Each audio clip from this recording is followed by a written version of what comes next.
see you guys all here. Good to see you. And to those that do know, how you doing, mate? Good on you. And those that aren't here, hopefully watching online, that would be the Dohertys, the Arnolds, the Blacks. I hope your holiday's going fantastic.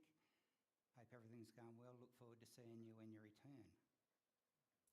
So I'm going to start straight away with a couple of verses, starting with Isaiah 64 verse 8, which says, "Yet you, Lord, are our Father. We are the clay, you are the potter. We are all the work of your hand." And Psalm 139 verse 13 says, "For you created my inmost being. You knit me together with in my mother's womb." And I wanted to start with those couple of verses because I wanted each of you to remember, truly remember, that you are unique. You were created unique by God the Father. You were created to be just you, who you are, the way you are. Ephesians 2:10 tells us that we are God's handiwork, created in Christ Jesus to do good works. And then in Matthew 10, we are told that we are more valuable than 2 sparrows.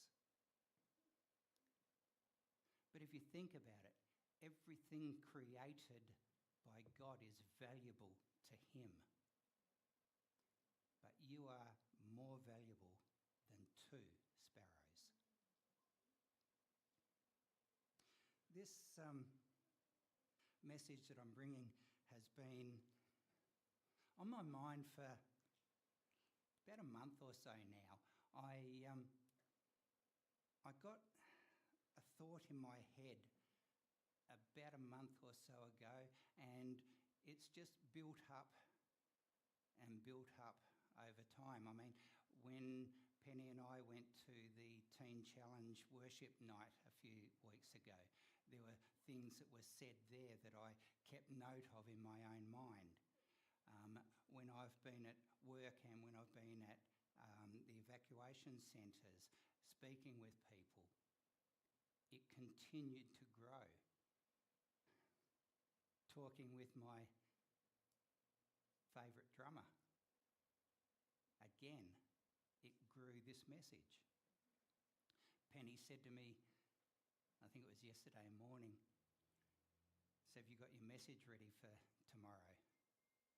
I said, "I've got about 3 messages ready for tomorrow, but I've got to try and bring it down into one message." And that happens. So if I get off track, you're going to keep me on track, aren't you? You told me you were. My message even grew last Sunday when Ryan was preaching. And from the message that he brought, there was a particular verse that was a real standout to me.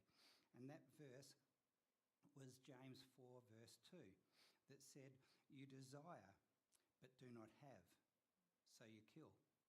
You covet, but you cannot get what you want, so you quarrel and fight. You do not have because you do not ask God." So this message, when I first started it in my own mind about a month ago, had the title, "Is your life an original? Do you live your life as an original? Or is it just karaoke?"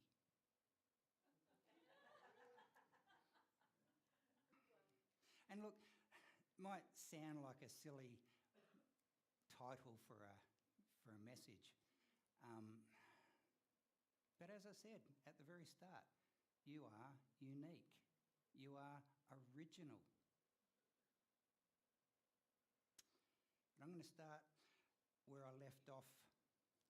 A long time ago, I gave a message where the key that I used for that message was where Jesus was asking his followers, "What are you looking for?" Those were the first words recorded in Matthew, his gospel, first recorded words of Jesus. And what was being asked there was, "What are you looking for?" So what he was actually asking was, "What do you want?" As they were following along, he turned and said, "What do you want?" And he asked that question because that's a question of desire. What do you want? What do you desire? And he asked that because he knew that each one of us is born, we were created with desire. And we have attached to that a highly developed capacity to imitate desire. And that's what makes us human, makes us set apart from other animals. Unlike instincts, things like survival, the need for food, the need for water, for reproduction, those are all an internal part of our biology. It's hardwired into us. But desires, they're imitated, they're culturally conditioned, maybe. We imitate or we borrow desires of others. I could say we desire according to the desires of others. Imitated desire. We think like there's a direct relationship between us and that thing that we want, as if we really, really need it. And the thing is that marketers truly understand that. They really understand that subject A, you and I, need to desire subject B, that item, if they're going to sell it. You look at the marketers, how incredible they were. They took Nike shoes from being a brand that pretty much no one had ever heard of, no one really cared about. And so they brought in Michael Jordan and they used him as their, I'm going to call it gimmick. He was far greater than a gimmick, but they used him as their gimmick to sell their shoes. And the shoe became branded the Air Jordan. And every young basketballer that wanted to fly like Michael, wanted to play like Michael, had to wear Nike Air Jordans. When it comes to desire, the model matters to us. We want what we want because our desires are modelled for us by someone else. Now, this capacity to imitate can actually be a good thing, and it's a good thing. It bonds human community together. But unfortunately, a highly developed mimetic capacity can also lead to conflict, as that verse from James said. It can lead to conflict, struggles, as we compete for the objects against other people.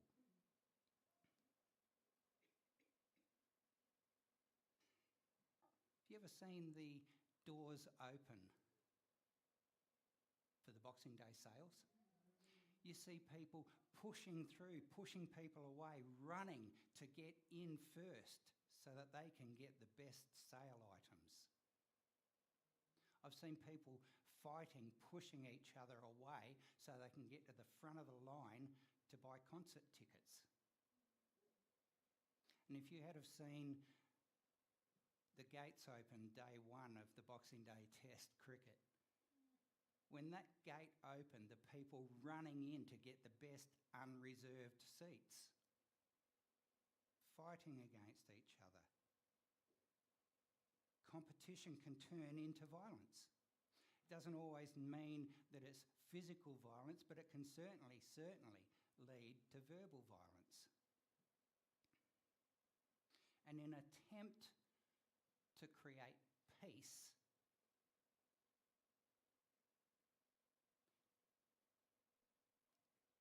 to minimise rivalries,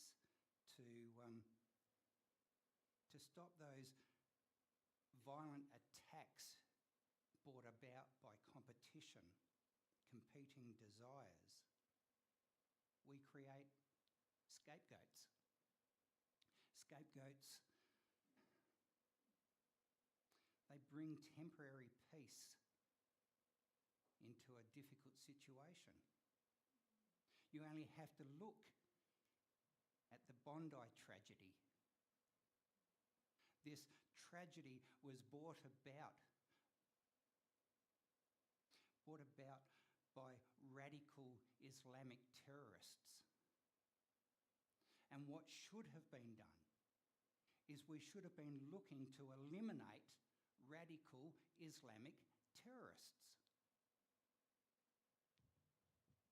But gun laws and hate speech laws have become the scapegoat to try and bring peace into the country.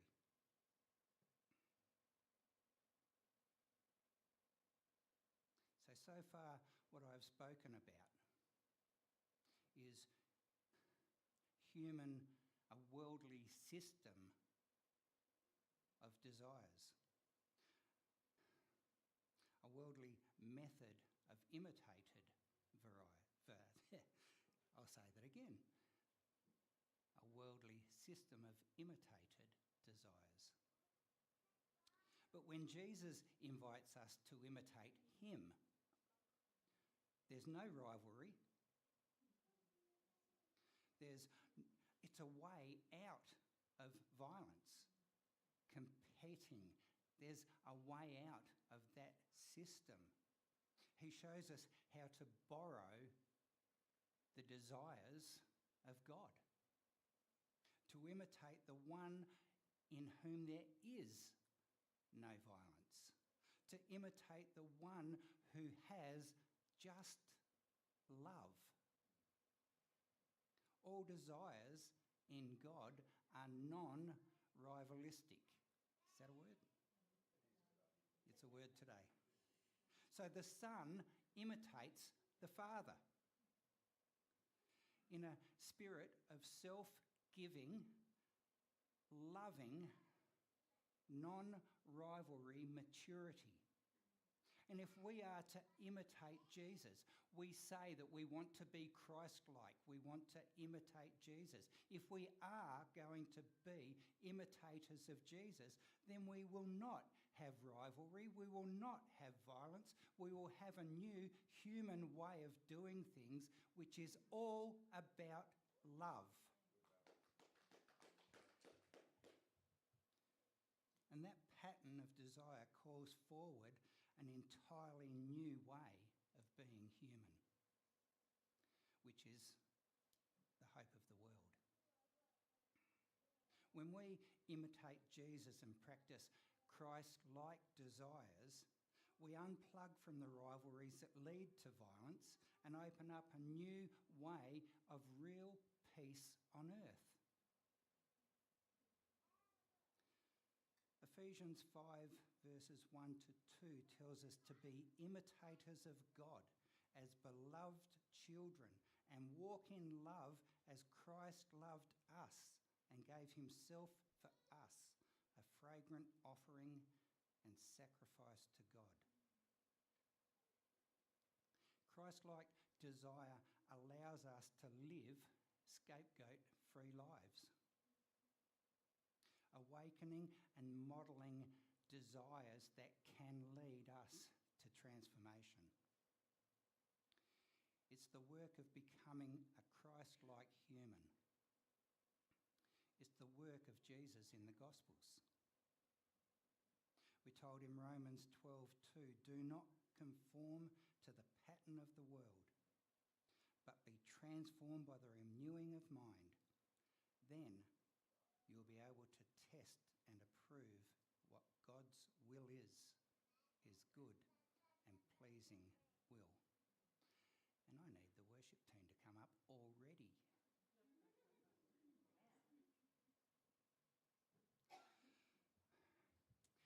Paul told the Galatians about living a Christ-like life, saying in Galatians 3 verse 27 that as many of you as were baptised into Christ have put on Christ. So you have been baptised. You have put on Christ.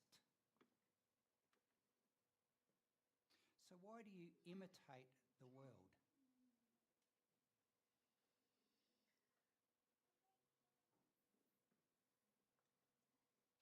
The person sitting next to you, baptised, is a member of God's family.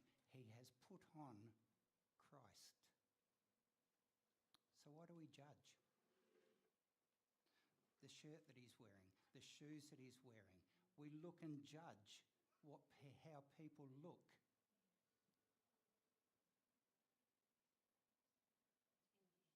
Is that Christ-like?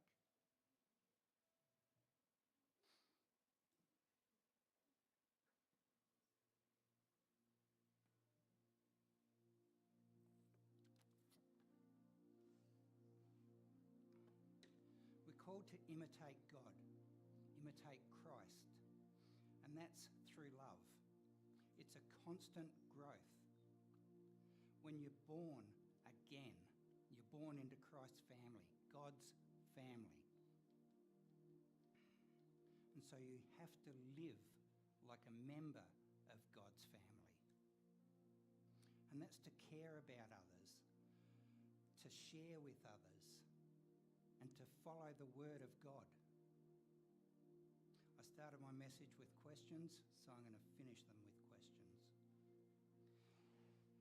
If we change what we wear, we change the way we do our hair to fit into this world,